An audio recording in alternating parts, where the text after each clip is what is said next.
He's considered one of the greatest talk show hosts ever, ladies and gentlemen. From the 60s through the 80s, his interviews with celebrities ranging from Gore Vidal to Jimi Hendrix were and are renowned for their humor and their intelligence.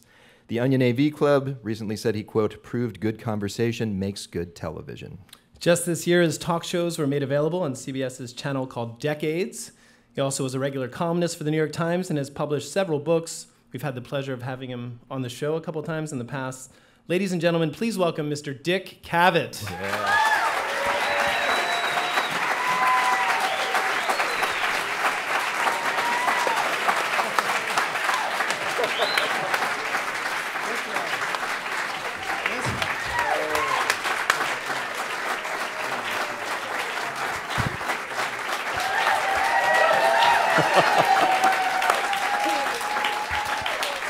For those of you at home, Dick Cavett just beat me at arm wrestling.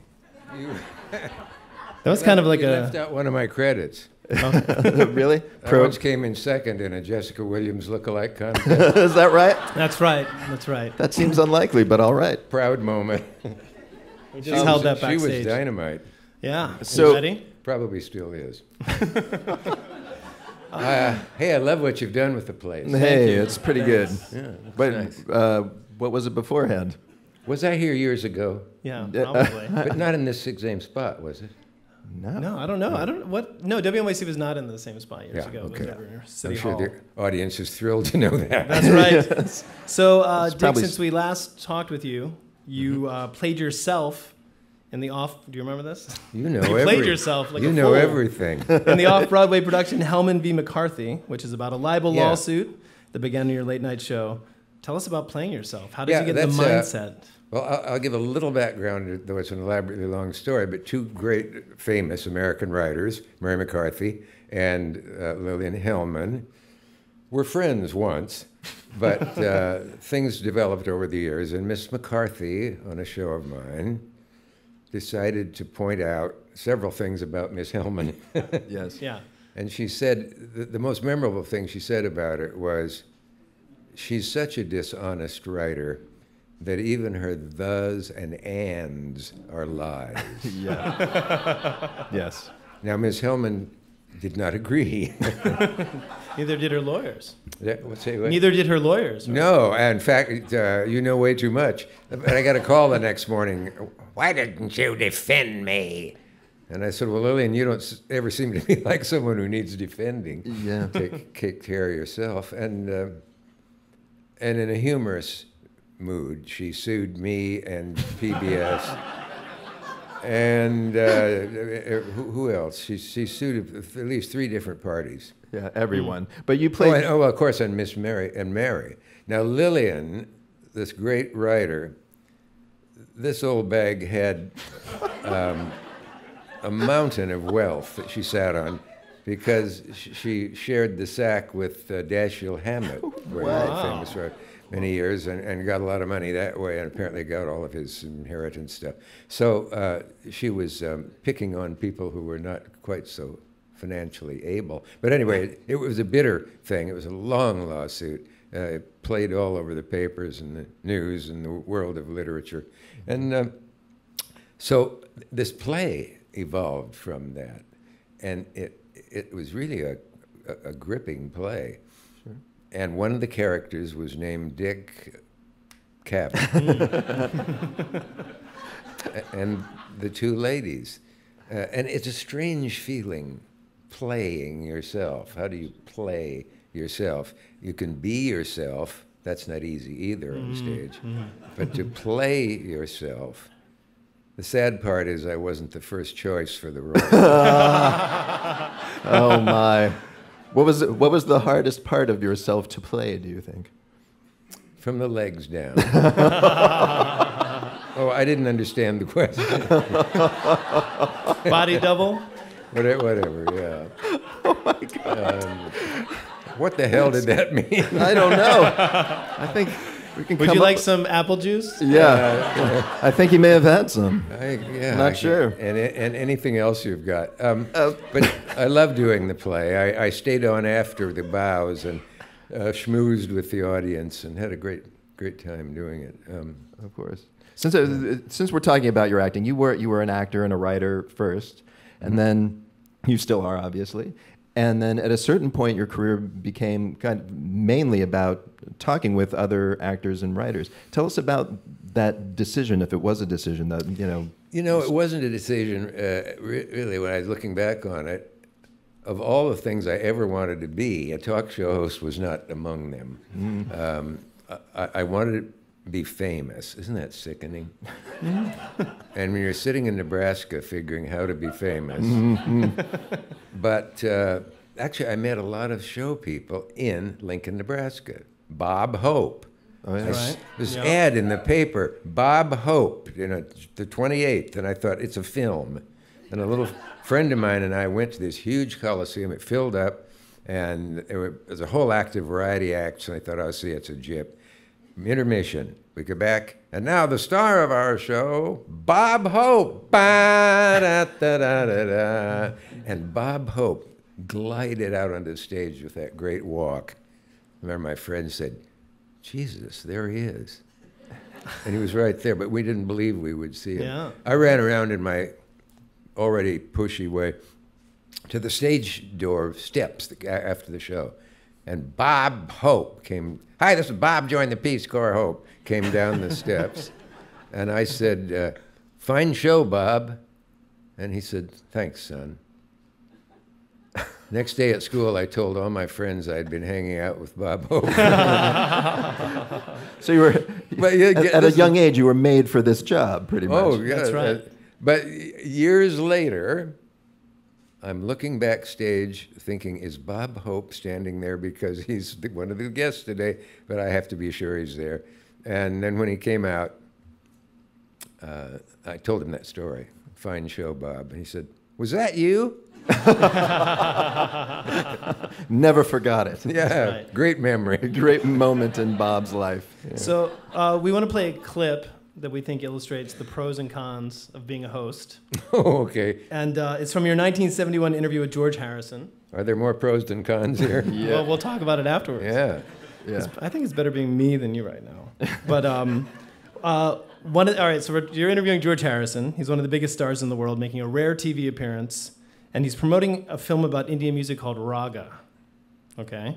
I'll take your word. And and the Beatles have broken up, but a few minutes into the interview, you ask him about John Lennon. And we're going to see that clip now.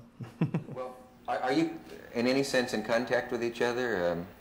I mean, Yeah, I saw him last night, actually, at the premiere of Raga, which is what we should talk about, maybe. Okay. But I mean, what did you say? I said, hi, hello. And Do you he have said, writers who think of these things, or do you just have them ready and you can just snap them right out like that?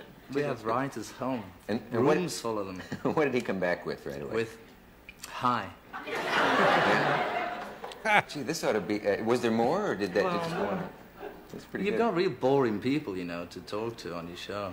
I'm probably the biggest bore you've ever had on the show. Really? You think?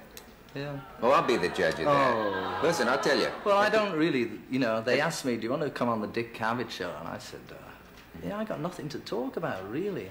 Yeah. They said, well, think of something, you know, anything. So I thought, okay, we'll go and talk about Raga, which is... Film. You mean that's it? When we're done talking about that, then... Then I go. You don't like to talk, then? Well, not really. Sometimes if there's something to say, but there's really nothing to say these days. Oh my God. Nightmare. Yeah. Nightmare. The fact is, for those who don't have a detailed memory of that show, I had John and Yoko on, and then Harrison, and people said, you're going to try to do a 90-minute show with Harrison? Lots of luck. And some of it was like that, and then it got better and better and better as the show went on.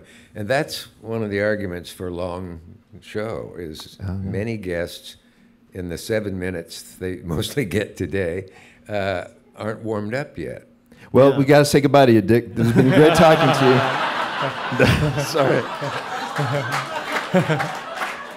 That's right. That's all the time we have for today. Wait a minute. I'll be the judge of that. Later in that show, I was just forgotten this.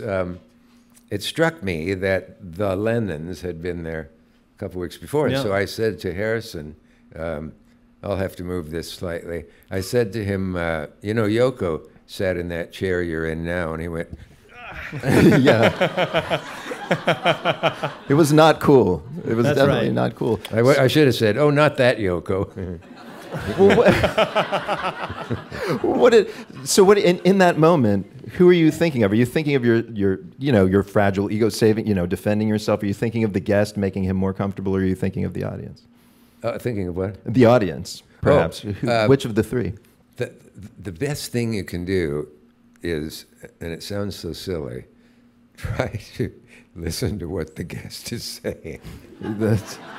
When I first did the show, I thought, what a nightmare. I'm going out there to do 90 minutes of television, improvised, and I don't know when to throw a commercial, and I don't know what's going on, and oh my God, I'm talking to this guest here, but somebody there let her to sign, and they took it away before I saw it, and maybe I'm supposed to be in a commercial now, and you look over at the guest, and the guest lips have stopped moving. Oh my God. And you have no idea what you were talking about or what they were talking about.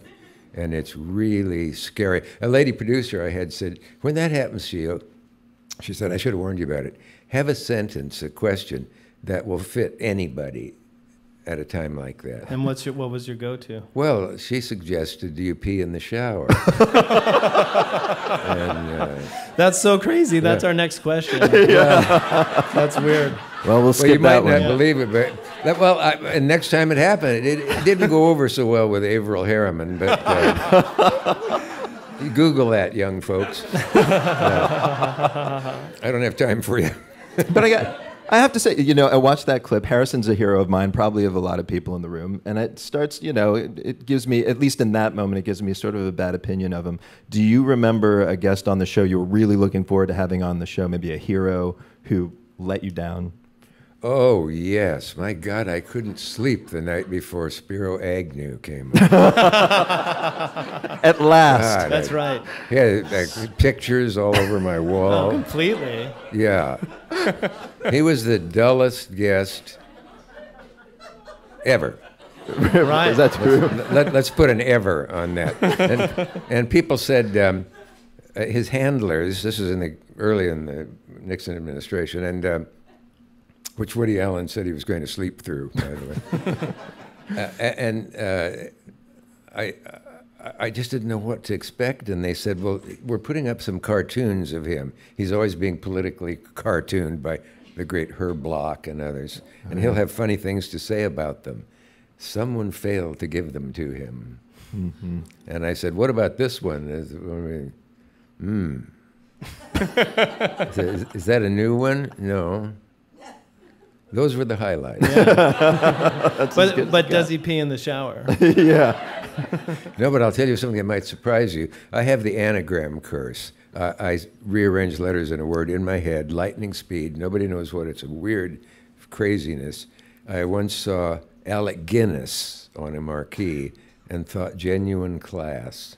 Wow. And it is. I mean, the tragedy is that Agnew left 1 week before I realized that Spiro Agnew is grow a penis.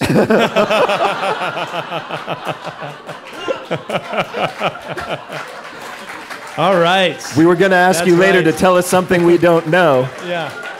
No need.